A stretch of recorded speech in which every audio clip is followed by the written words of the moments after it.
So there is a concept in physics that energy can neither be created nor be destroyed, but it can be transformed from one form to another. That is exactly what is happening here.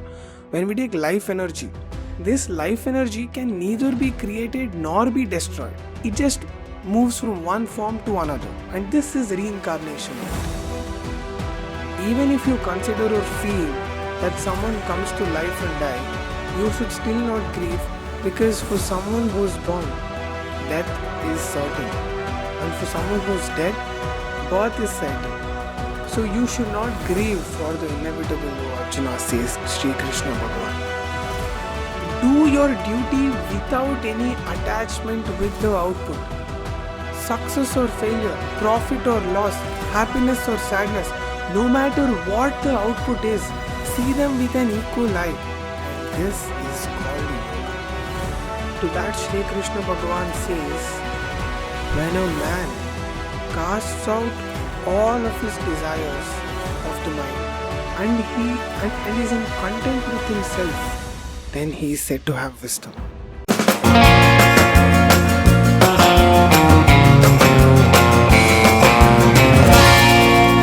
A Sankarshan Joshi trip.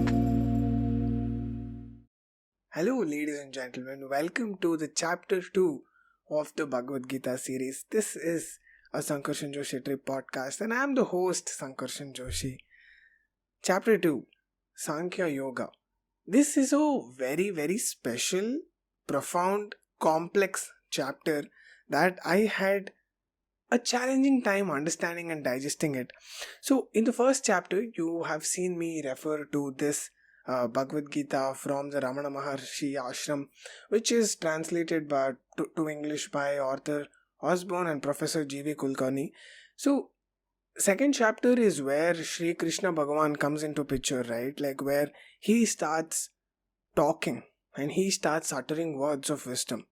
And the profundity and was like too much for me to decode. So I also studied the same chapter in the regional language. So in the other hand, I'm holding the Bhagavad Gita in Kannada language. I can read and write Kannada language, and this is Gita Press Bhagavad Gita. So first I studied in English and then I studied it in my regional language, and then I consumed both of them and then I digested it and then I created my own perspective. So I had two different lenses to look from and to understand the same lines. Because based on the language, the perception also changes, right? Slightly because of the words. I also made extensive notes for this chapter, so I hope this goes well. This chapter starts with the narration of Sanjaya. So, to give a brief of what happened in the first chapter. So, if you haven't checked that chapter out, so please do go and check the first chapter of the Bhagavad Gita, which I released last week. In the first chapter, Arjuna is overwhelmed with grief. And when he looks at his own family on the other side of the battlefield, he cannot stand up and he cannot fight. And he is very devastated. So that's the state he is in. Sanjaya says that Arjuna's eyes are filled with tears. Looking at Arjuna's state, Sri Krishna Bhagavan says, Arjuna, at this time of crisis, why are you having such thoughts? They are not the ones that come from a noble soul. They do not lead you to heaven. Instead, they bring you disgrace. Do not yield to unmanliness. Cast off this faint-heartedness that you have and then stand up. Cast off your faint-heartedness and don't yield to unmanliness. So, let me get back to this point in the upcoming course of time as I'm talking through this episode, right? So there's an interesting point that I'm going to make about this. So stay tuned for that. When Krishna asks Arjuna to stand up and cast off the faint-heartedness, to that Arjuna responds, "O Krishna, the slayer of Madhu, how can I lose my arrows to Drona and Bhishma, who are worthy of my honor?" So Dronacharya was the teacher of the Kauravas and the Pandavas, right? So Dronacharya is his teacher and Bhishma is his grandfather. So those are the two people who he respects. And Arjuna asks, like, how can I lose my arrows to people like this? Arjuna continues saying, I would rather live as a beggar in this world than kill my own teachers and kill the people that I honor. And even if I were to win this war, and even if I were to gain all the worldly pleasures that comes with it, that would be tainted with blood. Either we win the war or they win. Either we kill them or they kill us.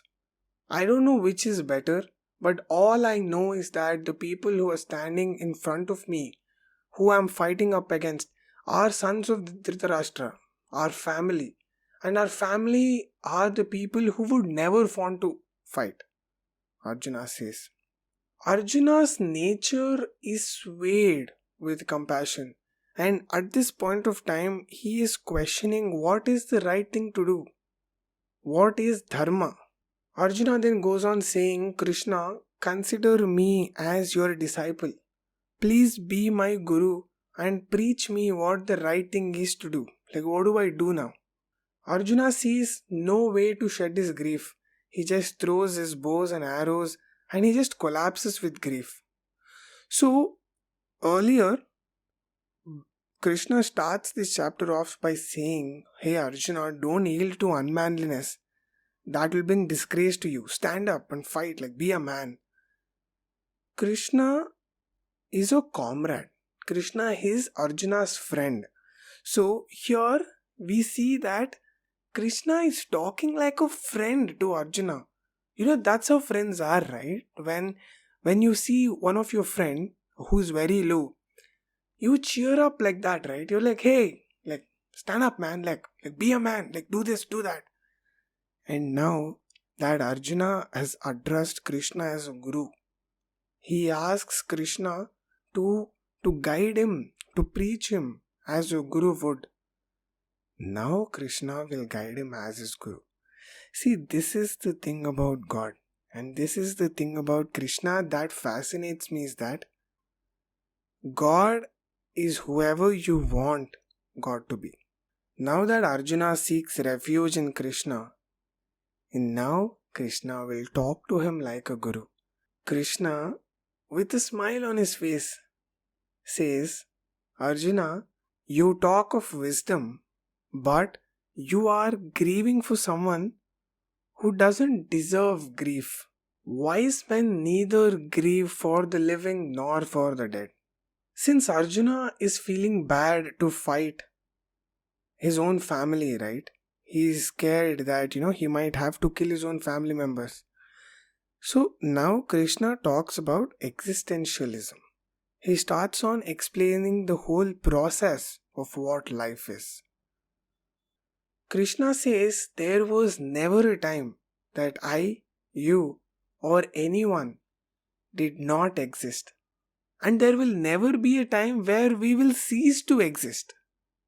With time passes, how a human body moves from childhood to teenage to adulthood to old age, similarly, our body leaves this physical, our soul leaves this physical body and then it takes on another body. And the wise is not deluded by this fact. It is these senses, heat or cold, happiness or sadness, that feel it, and they come and go, they are impermanent. So just bear with them, Krishna says. Wise men remain the same, in pain as well as pleasure. It is people like this who deserve moksha, eternal life. This eternal self, no one can destroy it. And it is indestructible. This physical body will come to an end, but the eternal self can never come to an end. So Arjuna, stand up and fight, Krishna says. The one who thinks that he can kill an Atman, the soul or the eternal self, or the one who thinks that the soul or the eternal self can be killed, both are wrong. The soul can neither kill nor be killed. Atman or a soul cannot be born, nor can it die. There was never a time that it didn't exist, and there will never be a time that it won't exist. So this is the most interesting part about this entire conversation, is the concept of eternal self. So eternal self, or the soul, or the God that is being referred to here, is the source energy of all the living beings. It is the source from which everything comes, and it is the source where everything goes to. I will be elaborately explaining more about this in the coming course of this podcast. Knowing that this eternal self cannot kill or can be killed, how can you say that you are killing someone or someone is being killed? Just like how we cast off our worn out clothes and pick up new clothes, similarly, this soul or this Atman casts off this physical body and it takes up another physical body. So, this is the concept of reincarnation that is always being talked about in Hinduism, right? So, let me briefly talk about this concept. Reincarnation, the core of this concept is a concept of soul.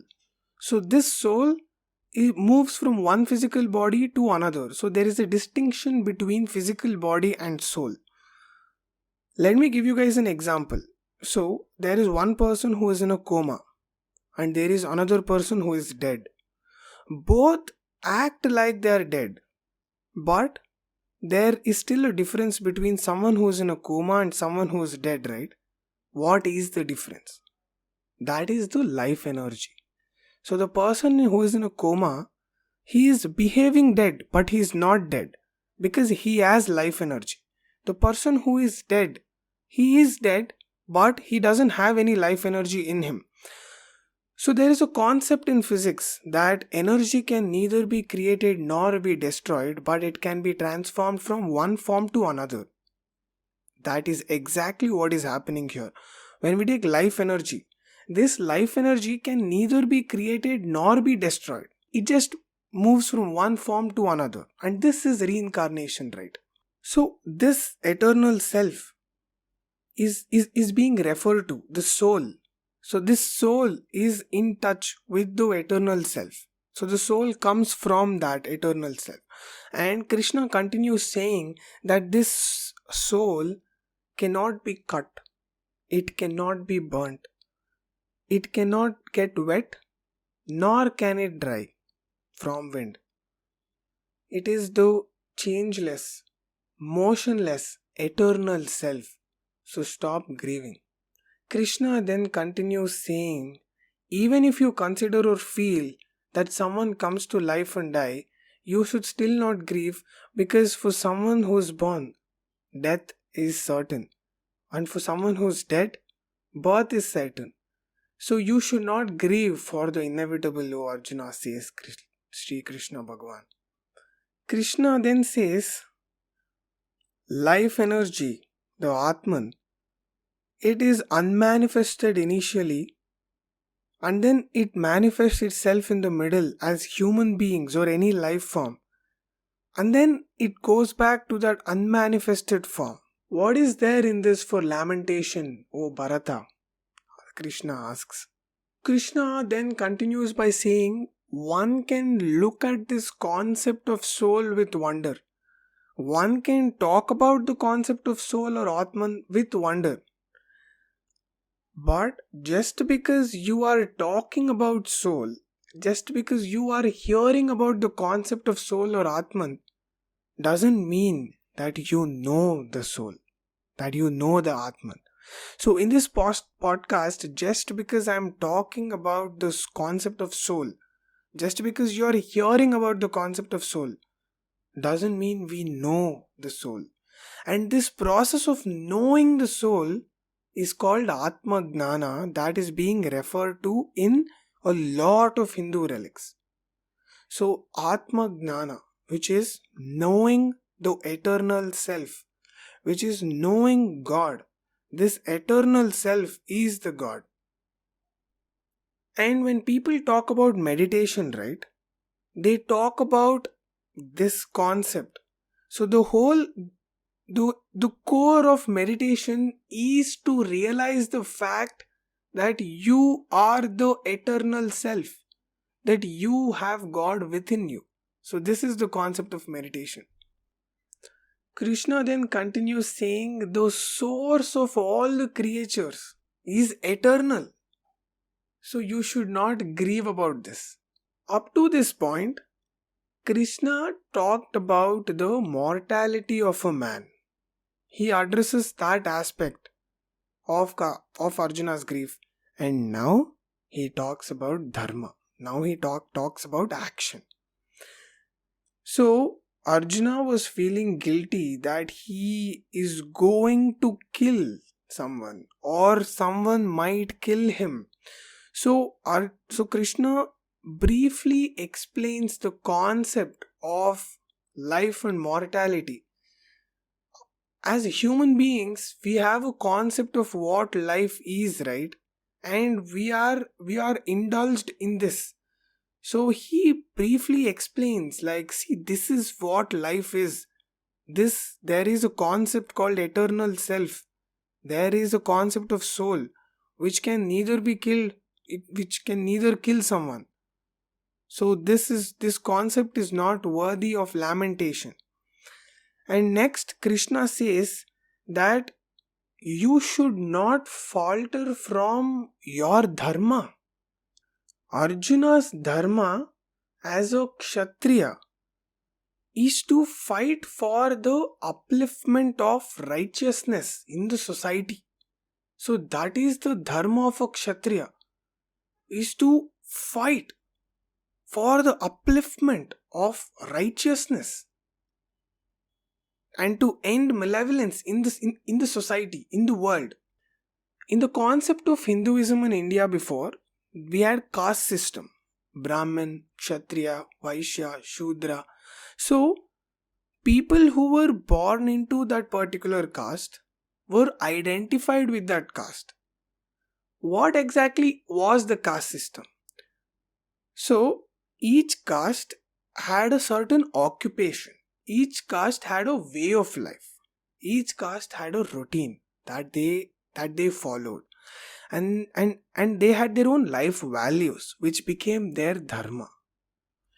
For someone who is born into a Kshatriya family, he is being educated by his father, who is a Kshatriya, who is a warrior, and he gives him all the teachings that he has learnt as a Kshatriya to his son. And when his son learns about this, he grows up to be a Kshatriya. He grows up to fight for the upliftment of the righteousness in the society. So if you take Brahmin, a Brahmin, when he is born into a Brahmin family, he is being educated with all the Veda knowledge. His parents, they make him understand the Vedas. Since they were educated, since they have the knowledge of the Vedas, they pass that knowledge on to their kids. So all their parents knew was the knowledge of the Vedas, and they passed their values to their kids, and their kids who grew up in that environment pick up those values. They pick up their education. So whatever you are being educated growing up as a kid, that will build your value system and that creates your dharma. But that concept has changed now. Now we are all educated across different fields. For someone who's born into a Kshatriya family can now be educated as a businessman and be a Vaishya.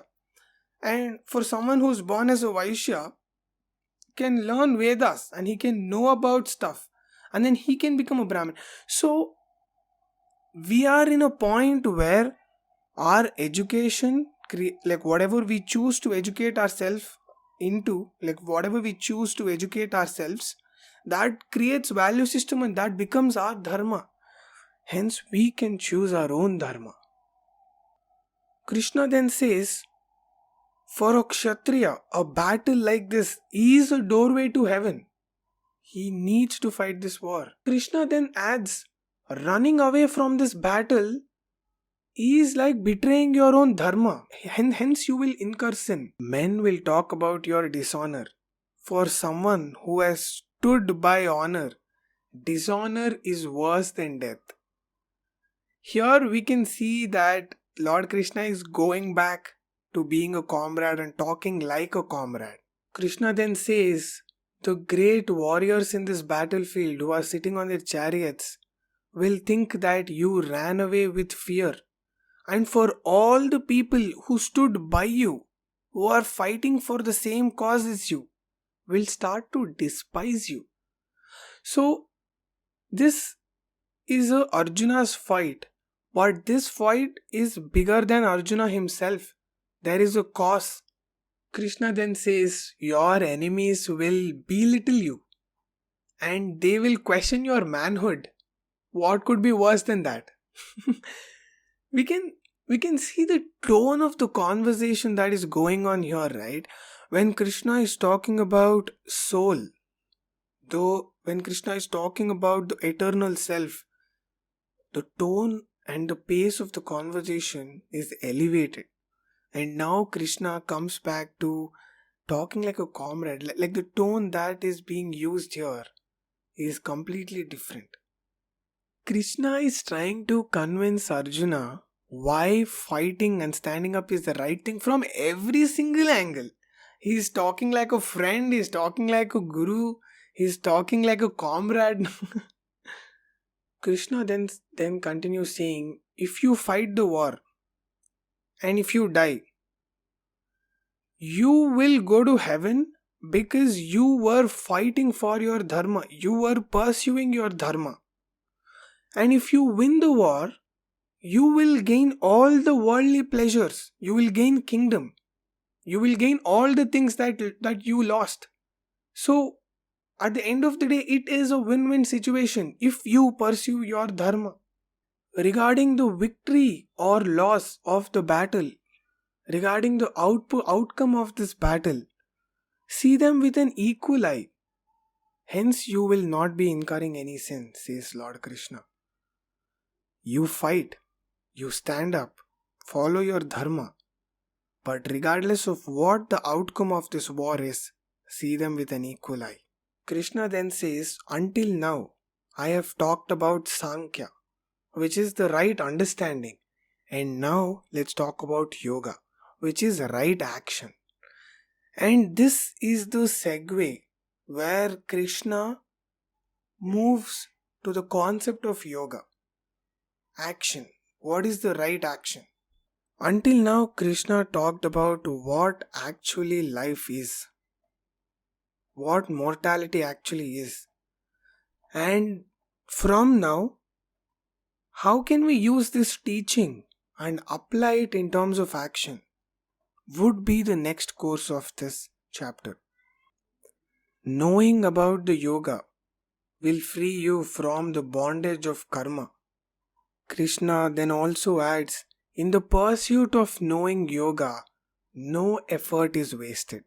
And I think this is a beautiful statement because in the pursuit of knowing God, in the pursuit of understanding yoga, if you have taken one step, that means you have gotten one step closer to God.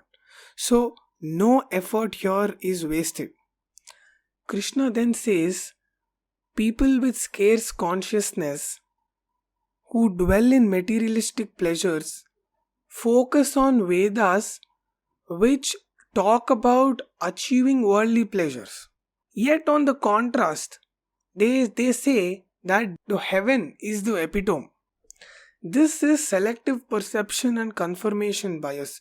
So Krishna here says people who are indulged in materialistic pleasures, they look for philosophies and Vedas which reaffirms their already created beliefs, which will tell them how to get worldly pleasures. So there are a lot of Vedas which talk about, so if you do this action, you get this. So if you do this puja, you get this. So by chanting this mantra, you will gain this wealth. So there are a lot of things like this. So Krishna is pointing out about this aspect of people who believe in Vedas, and he's also commenting on the contrast where they're dwelling in the materialistic pleasures, they want it, but they also say that heaven is the epitome and God is the epitome, and that is the hypocrisy. Bound by desire, they make paradise their goal. Krishna then says their thoughts are focused on the fruit of the action like pleasure, pain, and power. Their minds are captivated by words. They do not abide in meditation with focus on the God, the eternal self, the soul, nothingness. So, this is what I feel like eternal self, right? Like when you're meditating on this, it's a state where there is nothingness. The eternal self. It is what it is. Krishna then continues saying, according to Vedas, there are three types of gunas: Satvika, Rajasa, and Tamasa. Satvika guna is a tendency of seeking divine, and Rajasa guna is a tendency of indulgence in activity, and Tamasa guna is being downward or the negative tendency. Be free from all the gunas. Be free from all the polarities: good, bad, profit, loss. Be free from all the bias. Be free from acquisition and preservation. That is a beautiful thing to say, because we always identify ourselves with our certain belief, right? Like we have a bias, and when we have a bias, when we see something, we see through our bias. We don't see something for what it actually is unless we get rid of the bias. So here Sri Krishna Bhagavan says, get rid of your bias. Get rid of all the polarities. See everything with an equal eye. Be free from all the polarities established in the transcendental state, possessed with the self. Krishna then continues saying, the way how well is not of any use in a flooded land, so are Vedas to someone who has realized the eternal self, the one who is in union with the God, the one who is in union with the self, the one who is in union with the Brahman. Krishna then continues saying something that just struck a chord in me. He says, your concern is always with the action, not the fruit of the action. And also don't cling towards inactivity. Don't cling towards not doing anything. This reminds me of something that Jordan B. Peterson, he's a psychologist. Find something meaningful to pursue. So when Sri Krishna Bhagavan says here, your concern is always with the action, not with the fruit of the action, he then says, don't cling towards inactivity. It just reminded me of the statement that Mr. Peterson made, find something meaningful to pursue. Krishna then continues saying, do your duty without any attachment with the output. Success or failure, profit or loss, happiness or sadness, no matter what the output is, see them with an equal eye. And this is called yoga. Output of an action is for the universe to decide. Universe, the God, the eternal self, it is for that to decide the output of an action. So, not being attached to an output of an action makes us even more involved in doing the action. That's when we do the best. When we talk about yoga, I'm sure you might have heard a lot of definition. The current definition is the physical activity. Whatever physical exercises that you do is what people call yoga, right? But here you can see that yoga is not just an action, it is also a state. Seeing things without any bias, no matter what the output of an action is, being the same, is called yoga. I'm gonna let that thing settle here for some time, because that is something that we all need to hear, understand, and consume it. One who has this understanding precedes good or bad, so strive for yoga, Arjuna. And yoga is a skill in action, says Krishna. Yoga is a skill in action. So, whatever knowledge or whatever philosophies that we imbibe and understand, so far Krishna has talked about a lot of different things, right? Understanding them, bringing them to action, is what Krishna means here when he says yoga is a skill in action. The wise who has the understanding of this yoga, who renounce or give up on the fruit of the action or activity, are free from rebirth and attain the state free from sorrow and constant bliss, says Krishna. So, let me just take a second and decode this statement. So, the first half says, the wise who has the understanding of this yoga, who give up on the fruit of the action, are free from rebirth.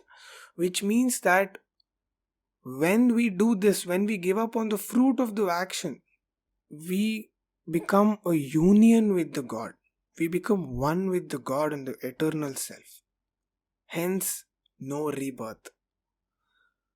The second half of the statement says that who has attained this state will get rid of sorrow and are always in constant bliss. Imagine you do an action and you have no attachment or you have no expectation of what the output is going to be. Then you are free from sorrow.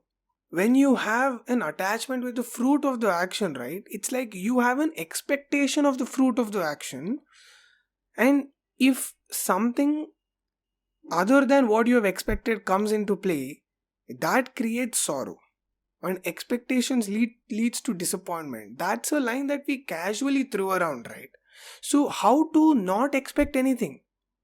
It is by focusing on doing, putting all our energy and focus in doing the action. Hence comes the purity of the action.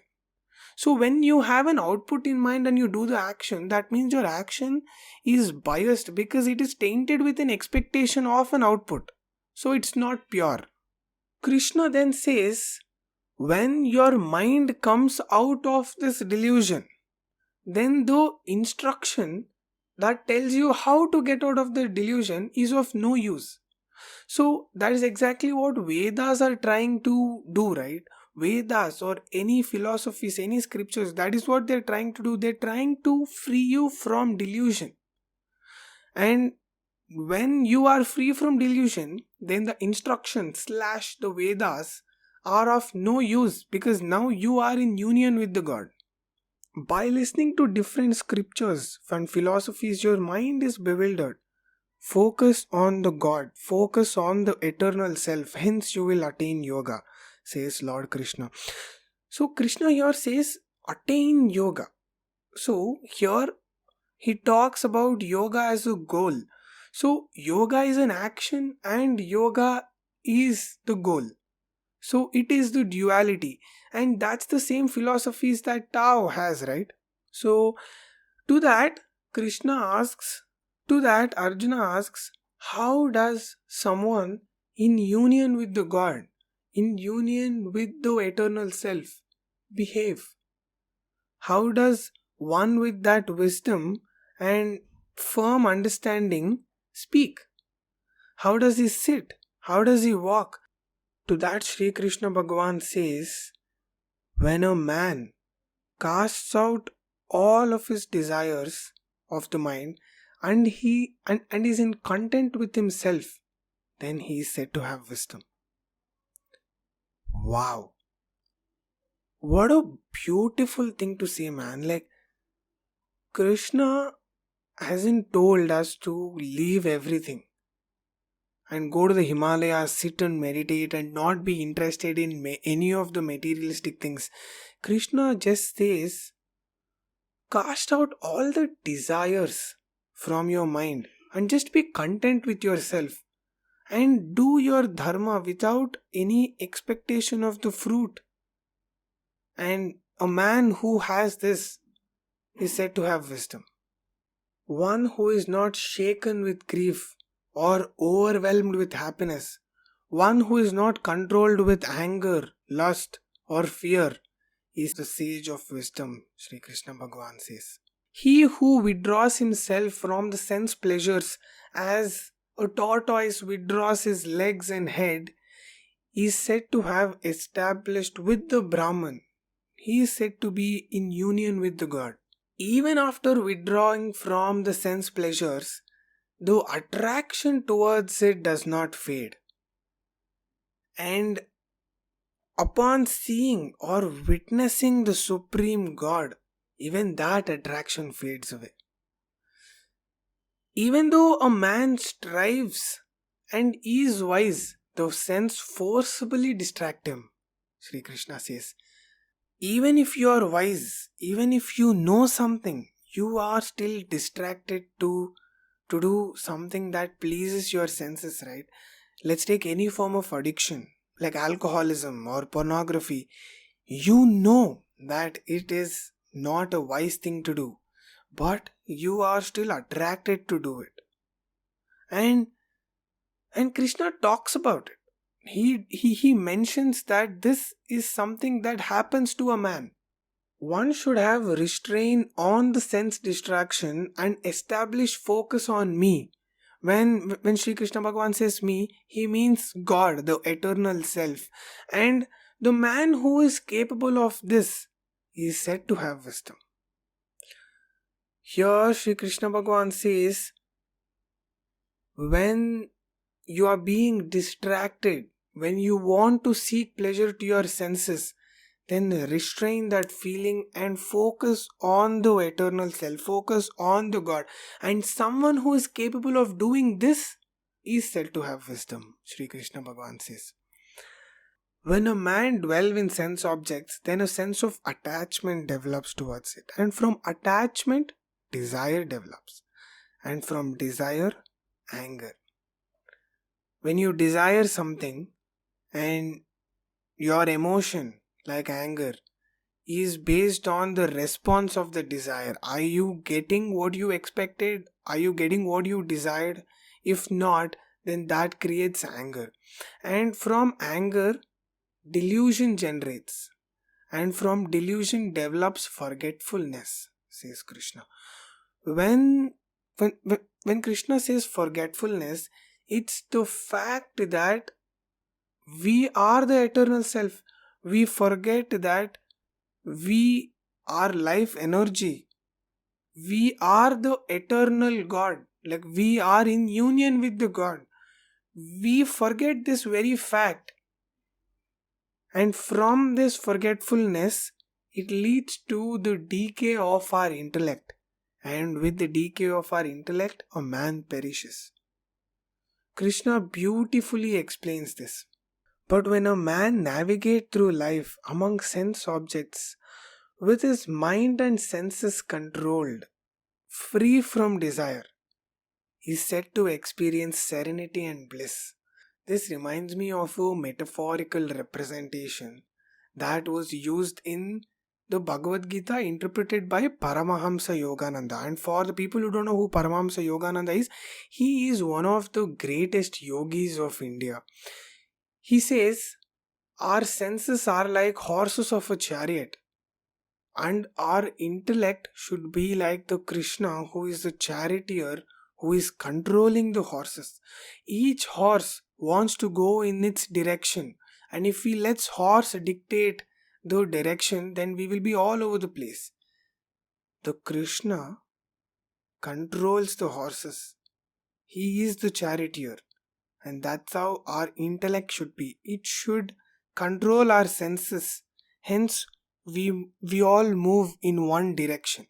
Krishna then says, when a man is serene and blissful, then comes end to all the grief. And a man who is said to be in this state is said to have a stable mind. When a man is controlled by his senses and he is seeking pleasure for his senses, then he has no concentration.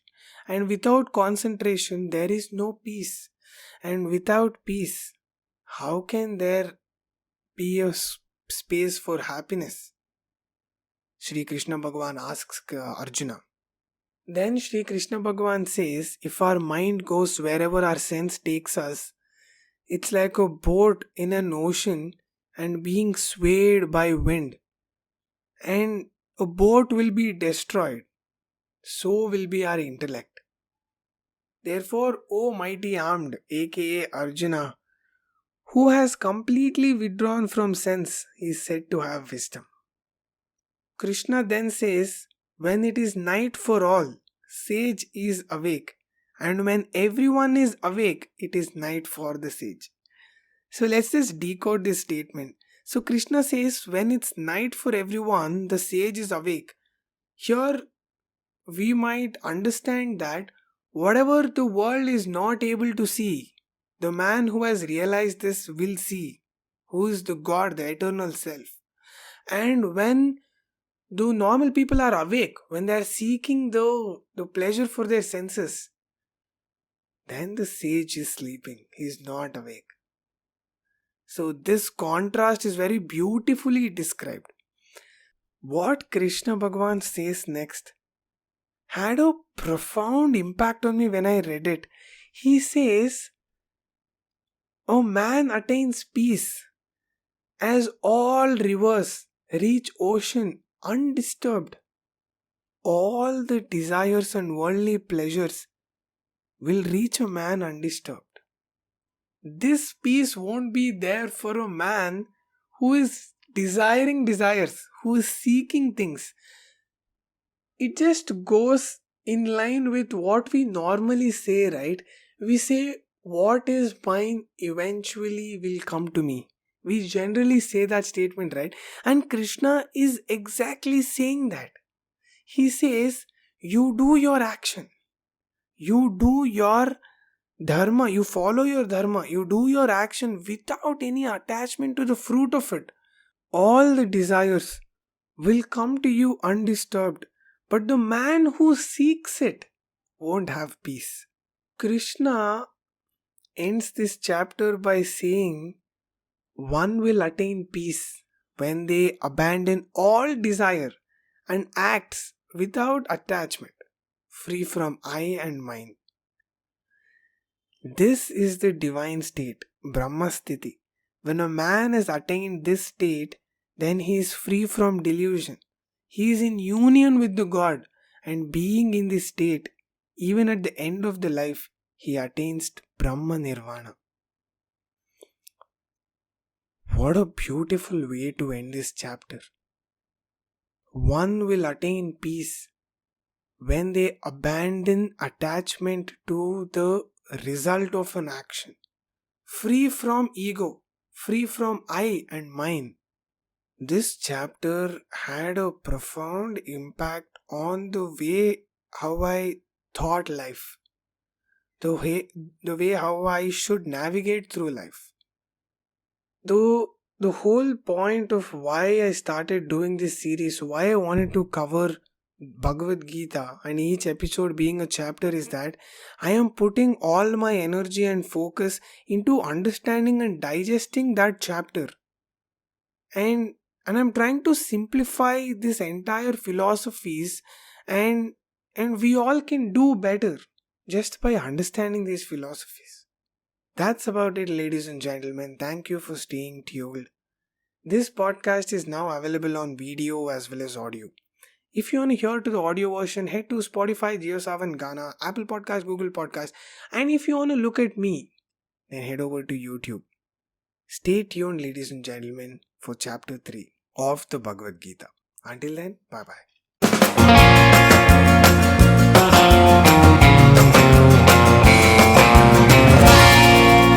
A Sankarshan Joshi trip.